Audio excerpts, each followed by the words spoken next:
আসসালামু আলাইকুম। বাজার থেকে আসলাম, কিনে আসলাম, ভাবলাম আপনাদের সাথে একটু শেয়ার করি।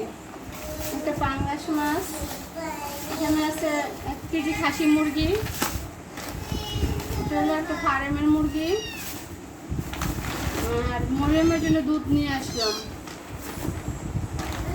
সবজি ধনিয়া পাতা নিয়ে আসছি, ধুন্দল, কাঁচামরিচ,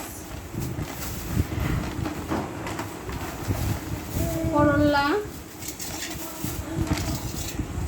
আরেকটা জিনিস আনছি, দেখেন আপনারা চেনেন কিনা, মৌস সিম।